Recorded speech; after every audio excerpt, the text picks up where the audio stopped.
मंदिर, मस्जिद, चर्च और गुरुद्वारा है, ये समाज का वैसा अंग है जिसे नज़रअंदाज नहीं किया जा सकता है। ये मस्जिद में अजान दिए जाते हैं, मंदिरों में जो बजते हैं, तो उसका उद्देश्य क्या होता है कि हम भारत के लोगों को कोई मतलब नहीं है। इस तरह से हम माननीय न्यायालय का सम्मान करते हैं। मंदिर हो, मस्जिद हो, गुरुद्वारा हो, हम तमाम हिंदुस्तानी इसका सम्मान करते हैं कि अगर मैं बाजा बजा रहा हूँ तो हम अपने तक सुने, दूसरे को डिस्टर्बेंस ना हो। तो फिर कहाँ दूसरे फिर हमें अलग क्यों देख रहे हो, अलग तरह का नजरिया क्यों रख रहे हो, अंतर क्यों कर रहे हो। नमस्कार, मैं हूँ विद्रोही और आप देख रहे हैं आंखें न्यूज 24। अभी भारत की राजनीति में मंदिर और मस्जिद को लेकर चर्चा गर्म है।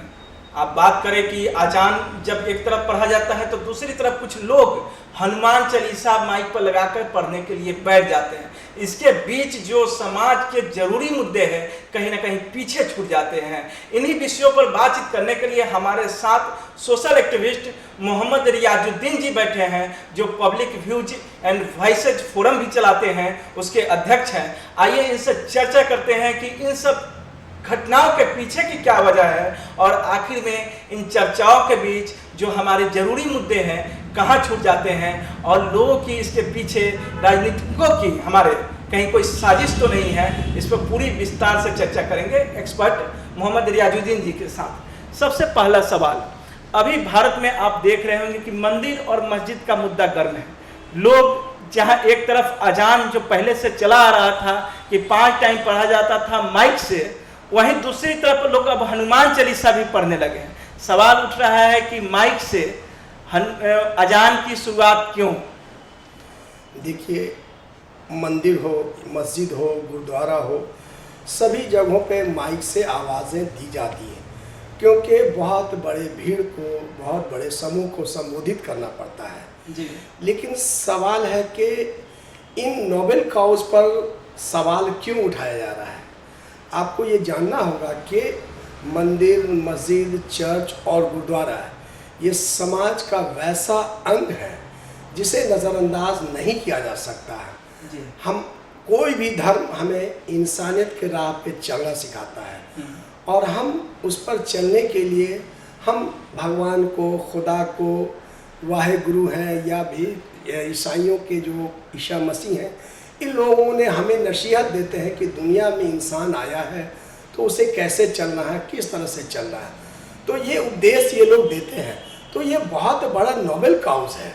सवाल है कि 2024 के चुनाव का एजेंडा तैयार करना है। मैं जानता हूँ कि देश की एक पॉलिटिकल पार्टी जिसके पास काम करने के लिए कोई एजेंडा नहीं है, वो जानते हैं कि काम से हम समाज में अपना बहुत बड़ा पकड़ नहीं बना पाएंगे जी। ये लोग देश के अंदर एक ऐसा नब्ज पकड़ लिया है कि जिससे हम देश के लोगों का विभाजन कर सकते हैं, देश के लोगों के में डिफरेंसेस पैदा कर सकते हैं। और इन्हीं मुद्दों पर धर्म एक ऐसा मुद्दा है, ऐसा सेंसिटिव मुद्दा है जिस पर आप कोई भी बात करेंगे तो समाज 2 खेमे में बढ़ जाएगा। समाज मतलब वो धार्मिक आधार दृष्टिकोण से बंटने लगेगा और ये बांट देना चाहते हैं। उसका फायदा ये होगा कि वोटों की राजनीति में हमें मैक्सिमम वोट हमारे बड़े भाई हिंदू समाज का है। हिंदू समाज गोलबंद हो जाएंगे। हम इस सिखों के खिलाफ, ईसाइयों के खिलाफ, मुसलमानों के खिलाफ, तो एक मतलब फ्रैक्शन पैदा करना, समाज में एक फ्रैक्शन करना।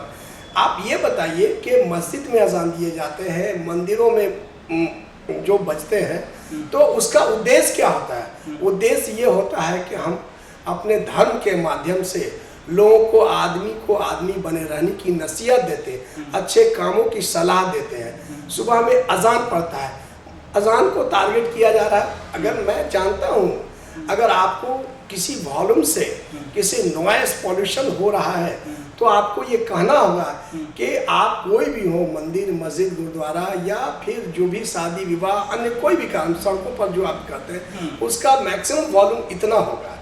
तो यहाँ पे कोई मुद्दा नहीं होगा, हमारे और आपके बीच तनाव नहीं होगा और ये तनाव है भी नहीं। हम भाइयों के बीच में हम तमाम देश के लोग के दावे के साथ कह रहे हैं कि आप स्वीकृति पत्र भरा दीजिए, सहमति पत्र भरा लीजिए। हम लोग सब भारत के लोग एक साथ हैं, एक हैं। हमारा इन मुद्दों पे कोई विवाद नहीं है, लेकिन विवाद एक नया खड़ा किया जा रहा है। एक मिनट आपको रोकना चाहेंगे कि अभी सुप्रीम कोर्ट ने एक मानक तय कर रखा है साउंड को लेकर कि इतना डेसिबल से ज़्यादा साउंड नहीं होना चाहिए। आप जैसे बता रहे थे विभिन्न आयोजनों में जैसे शादी विवाह हो या मंदिर में हो या मस्जिद में हो, हर जगह इन चीज़ों को सही तरीके से अनुपालन नहीं किया जा रहा है। तो फिर टारगेट सिर्फ अजान ही क्यों, टारगेट सिर्फ मस्जिद ही क्यों? इसके पीछे क्या कारण, कौन लोग हैं जो इसको टारगेट? ये पॉलिटिकल एजेंडा है। ये हम भारत के लोगों को कोई मतलब नहीं है इस तरह से। हम माननीय न्यायालय का सम्मान करते हैं, उन्होंने जो दिशा निर्देश दिया हम उसको पालन करेंगे। मंदिर हो, मस्जिद हो, गुरुद्वारा हो, हम तमाम हिंदुस्तानी इसका सम्मान करते हैं, हम अपने माननीय उच्च न्यायालय का।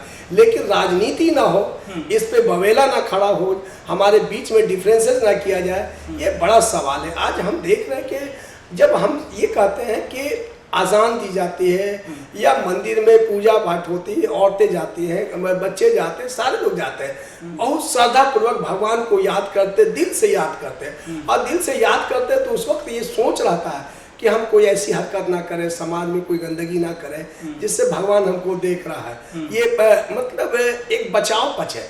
आप सरकार में हैं, आप लॉ, अब इसी कामों को करने के लिए लॉ एंड ऑर्डर है, थाना है, पुलिस है, कोर्ट है, कचहरी है, करोड़ों करोड़ अरबों रुपया इस पे एडमिनिस्ट्रेशन पे खर्चा किया जाता है कि समाज में कानून व्यवस्था बनी रहे। तो एक बड़ा पार्ट वो भी है, धर्म गुरुओं का रोल भी ऐसा ही है। वो बिना किसी खर्च के, बिना किसी आपसे तनख्वाह लिए, बिना इस समाज में एक नोबेल काम कर रहे हैं और उसको आप मजाक बना रहे हैं, इस तरह का हंगामा कर रहे हैं। और मैं दावे के साथ कह रहा हूँ कि भारत के लोगों की आवाज़ नहीं, भारत के चंद उन लोगों की आवाज़ है जो चाहते हैं कि हम इस पर राजनीति करें, सियासत करें, लेकिन मुल्क की एकता से खेल रहे हैं। और इन लोगों को हमें दरकिनार करने की ज़रूरत है, इन्हें आइडेंटिफाई करने की ज़रूरत है, ये कौन लोग हैं और किस तरह से हम भाई भाई में आपस में बंटवारा करना चाहते हैं, फ्रिक्शन पैदा करना चाहते हैं। और हम तमाम लोगों को आपके चैनल के माध्यम से बताना चाहते हैं कि इन चीज़ों को नोटिस न लें। हाँ, आपके घर में बाजा बजता है या किसी तरह का साउंड होता है तो उस डिसमल तक, उस एक्सटेंट तक बजाएं जिससे दूसरों को परेशानी नहीं हो। ये तो मुझे भी कहा जाता है, जनरल कॉमन सेंस में है कि अगर मैं बाजा बजा रहा हूँ तो हम अपने तक सुने, दूसरे को डिस्टर्बेंस ना हो, घर के बगल के लोगों को परेशानी ना हो। ये तो कॉमन मुद्दा है। लेकिन मंदिर मस्जिद करना ये बहुत गंदी बात है। हम सब में अमन और भाईचारा को खतरे में डालना और खतरे में डाल करके सियासत करना एकदम घिनौनी बात है और हम इसका कतई समर्थन नहीं करते हैं। जी, आप तो समर्थन नहीं करते हैं और साउंड को एक मानक के अनुसार रखने की बात करते हैं। लेकिन अभी कुछ दिनों पहले एक मामला आया था, एक बड़े चैनल के पत्रकार थे, कहीं हिंदू धर्म के पद्धति के अनुसार पूजा हो रही थी, वहाँ साउंड का वॉल्यूम ज़्यादा था, उनके छोटे बच्चों को परेशानी हो रही थी। उन्होंने इसे कम करने के लिए या बंद करने के लिए अनुरोध किया, उनके साथ मॉब लिंचिंग जैसा व्यवहार किया गया, पत्नी के रेप करने तक की धमकी दी गई। इसी तरीके से अगर किसी मस्जिद में साउंड ज़्यादा है और उसके घर परिवार में आसपास में रहने वाले लोग अगर जाकर शिकायत करते हैं कि आप साउंड कर लीजिए, तो ये धर्मगुरु मानने को तैयार क्यों नहीं होते? नहीं मानेंगे। अगर हमारे आवाज़ से अगर किसी को परेशानी होता है तो हम उस पर कंसीडर करेंगे, विचार करेंगे, न्याय संगत बात करेंगे। और वो तो कॉमन बात है, जैसे आपने कहा कि फलाना बच्चे को परेशानी हो रहा था, ये मना करे तो उसे मानना चाहिए। ये तो आपसे मामला है जो धार्मिक लोग होते हैं वो किसी की सुनने को तैयार नहीं। धार्मिक लोग सुनते हैं, धार्मिक लोग सुनते हैं, लेकिन कुछ लोग इसको दूसरे एंगल से देते हैं। धार्मिक लोग इस तरह से मतलब हो जाते हैं जैसे उनको लगता है कि मेरी पर्सनल किसी खास संप्रदाय को आहत किया जा रहा है। सर, जिस तरह का देश के अंदर अभी चलन चल चुका है, देश के अंदर और भी पॉलिटिकल पार्टियां हैं, सैकड़ों पॉलिटिकल पार्टियां हैं, लेकिन एक खास पॉलिटिकल पार्टी इस तरह के एजेंडे को उठा रही है। हम जब भी कोई पॉलिटिकल एजेंडा लाएं उसमें हिंदू मुस्लिम कास्ट फैक्टर्स होने चाहिए। ये सब्जेक्ट मेरा है ही, राजनीति का सब्जेक्ट ही है। राजनीति का सब्जेक्ट है कि हम देश कैसे चलेगा, देश कैसे आगे बढ़ेगा, हमारा विकास कैसे होगा, हम दुनिया भारत के नक्शे पैसे खड़ा होगी। हम तो चाहते हैं कि पड़ोसी मुल्क मेरा पाकिस्तान, बांग्लादेश, नेपाल भी भारत का हिस्सा हो जाए, हम दुनिया के बड़े मुल्क में से हो जाए, दुनिया के हिस्से में हम बड़ा दिखें। हम ये चाहते हैं, हम नहीं चाहते हैं कि हमारा इंटरनल डिवीज़न इतना हो जाए कि हम भाई भाई से बात करने में में फ़र्क समझने लगे और एक दूसरे से नफरत से की निगाहों से ताकने लगे, एक दूसरे को देख करके मुड़ जाए। ये इंटरनल भारत के अंदर ऐसी व्यवस्थाओं से हमें बहुत परहेज करना पड़ेगा। और देश अभी चिंतन में है, देश के लोगों को, और पता नहीं हमारे राजनेताओं की बुद्धि मारी गई है, क्यों इस तरह की हरकत कर रहे हैं। हम तो माननीय उच्च न्यायालय से और सर्वोच्च न्यायालय से आग्रह करेंगे कि देश के अंदर इस तरह की व्यवस्था जो लोग फैला रहे हैं उस पर आप स्वतः संज्ञान लें और संज्ञान लेके इन पर विधि सम्मत कार्रवाई करें। भारत एक शांत है, गांधी का देश है, गांधी का भारत है। गांधी के रास्ते पे हम लोग चल करके हम अपने भारत को सुरक्षित रखेंगे, ये हम सभी लोगों का प्रण है, ऐसा हम लोगों का मानना है। हम भारत है और भारत की आन बान शान के लिए हम सब लोग साथ मिलकर के शरीक हैं। हम कहीं एक दूसरे से अलग है नहीं, तो फिर मंदिर मस्जिद की गुरुद्वारों के बीच की लड़ाई ला करके क्यों आप नफरत फैला रहे हैं? अरे मैं पैदा हुआ मुसलमान परिवार में, तो मैं मुस्लिम हूँ, मैं हिंदू परिवार में पैदा होता, हिंदू होता, कोई सिख परिवार में, इसमें मेरा जाति दोष क्या है? हमें इस तरह से क्यों बांटा गया? एक खेत है, एक खेत के अंदर जिस तरह का भी पैदावार हो उस खेत के मालिक का होगा। हम हिंदुस्तान में पैदा हों, हम भारतीय मुसलमान हैं, हमारा वतन यही है, हम इसी मिट्टी में पले हैं, इसी मिट्टी में बढ़ेंगे और इसी मिट्टी में मिल जाएंगे। तो फिर कहाँ दूसरे फिर हमें अलग क्यों देख रहे हो? अलग तरह का नजरिया क्यों रख रहे हो? अंतर क्यों कर रहे हो? तरह तरह की बातों से देश को गुमराह मत किया जाए। मैं ये देश ये समझ रहा है और ऐसे लोगों का राजनीतिक भविष्य बहुत लंबा नहीं है। लंबे इनिंग वाले गेम खेलने वाले, लंबे इनिंग के खिलाड़ी इस तरह के गेम को नहीं खेलते हैं और इन लोगों का पॉलिटिकल भविष्य बहुत कमज़ोर है। और शायद देखिए अब क्या कहें, अभी तो कुछ कहना मुश्किल है, लेकिन ये देश के लिए अच्छी दिशा में ये लोग नहीं ले जा रहे। देश इसको काले अध्याय के रूप में इसे देखेगा। जब भी हिस्ट्री में बात होगी तो ये युग काले अध्याय में होगा। इससे पहले भी डिफरेंट पॉलिटिकल पार्टी ने भारत में इस तरह से की, लेकिन ये हालात नहीं पैदा किए गए थे जो आज हालात वर्तमान में पैदा कर दिया गया है। आज के वर्तमान में हालात खराब पैदा कर दिया गया है। जैसा कि आप आरोप लगा रहे हैं कि एक पॉलिटिकल पार्टी एक संप्रदाय विशेष पर निशाना कर रही है और समाज में डिवीजन पैदा करने की कोशिश कर रही है। ऐसे में इस देश का एक आम मुसलमान क्या सोचता है और जो ये डिवीजन पैदा करने की कोशिश की जा रही है, इसका समाधान क्या है? देखिए, हम मुसलमान और हिंदू भाइयों से भी यही कहेंगे कि आप पढ़े लिखे लोग हैं, आप राजनीतिक बहकावे में ना आए, राजनीति का शिकार ना बने, अमन चैन और भाईचारे से रहना सीखें। और हम लोग इसको एकदम पूरी तरह से बॉयकॉट करें, उन सभाओं में ना जाएं, उस मीटिंग में ना जाएं जहां पे इंसानी विवाद पैदा किया जाता हो, जहां इंसान को इंसान से फर्क कर करके भाषणबाजी या किसी तरह की तुष्टीकरण की राजनीति की जाती हो। कि हम तुष्टीकरण का आरोप कांग्रेस पे भी लगता रहा था, लेकिन आज वही राजनीति, तुष्टीकरण की राजनीति आज हो रही है। कहा जाता है कि नहीं ऐसे नहीं वैसे, लेकिन ये तुष्टीकरण की कांग्रेस तुष्टीकरण की राजनीति करती है। देखिए, मैं कांग्रेस के पर आरोप लगता रहा कि वो माइनॉरिटीज़ को ज़्यादा ख्याल देती है या मतलब के ओबीसी या फिर अदर कास्ट को के ऊपर ज़्यादा ध्यान देती है। जब भी समाज में कोई घर में एक परिवार होता है, उसमें बड़ा बच्चा और छोटा बच्चा है। बड़ा बच्चा थोड़ा होशियार होता है, समझदार होता है, वो अपने पाँव से चल सकता है, तो गार्जियन की जिम्मेवारी थी कि छोटे बच्चे पे थोड़ा केयर रखो। उसी तरह से माइनॉरिटीज़ के साथ भी कुछ स्कीमें लाया गया, कुछ इस तरह से किया गया, उसको दूसरे लोगों ने दूसरे नज़रिए से उसको एक्सप्लेन किया गया। उसको एक्सप्लेन करने का तरीका, उसको तुष्टीकरण का नाम दिया गया।